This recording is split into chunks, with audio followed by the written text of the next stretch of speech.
Bonjour tout le monde, je suis Eli Kamano, artiste, auteur, compositeur panafricain. Je viens dans cette vidéo m'adresser à la jeunesse africaine, notamment celle de l'AES et celle du Sénégal, et aussi alerter l'opinion nationale et internationale par rapport à une tentative d'enlèvement dont j'ai été victime hier, avec preuve à l'appui. Je ne suis pas là pour parler au hasard. Je suis là pour parler avec, comme je l'ai dit tout à l'heure, des preuves matérielles. Depuis un certain moment, j'ai été approché par une dame, une jeune dame métisse, sur ma page Facebook. Une jeune dame qui n'a pas cessé de me harceler et qui voulait coûte que coûte me rencontrer. Et ayant un sixième sens très développé, j'ai appelé ma femme, je lui ai dit, écoute, je pense qu'il y a une personne qui cherche à m'approcher et qui persiste. Ça doit être des gens envoyés par le CNRD.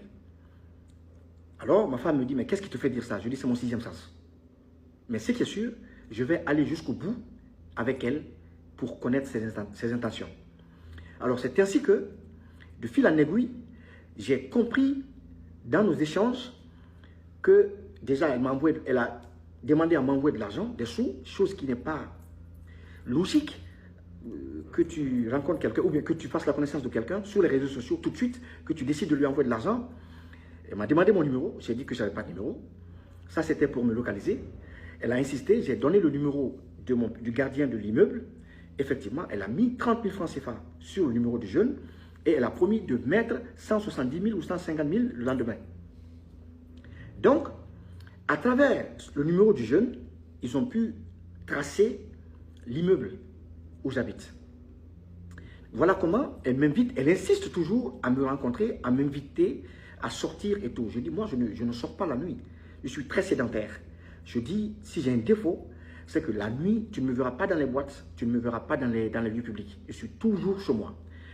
C'est ainsi que, devant mon refus de la rencontrer, elle m'envoie des messages, elle me dit, comment veux-tu que je t'envoie mon argent pendant que tu ne veux pas me rencontrer? Je dis, mais si la rencontre est conditionnée par le bien que tu dois faire, par le geste que tu dois faire, mais garde ton argent. Moi, je ne suis pas à la quête de monde. Tu peux garder ton argent. Elle m'a dit, non, c'est pas ce que je veux dire. Je dis, non, attention, je ne suis pas un mendiant. Tu peux garder ton argent, mais je te dis que je ne suis pas prêt à te rencontrer pour le moment. Et donc, il y a un autre gars qui m'écrit sur ma page, qui aussi procède de la même manière.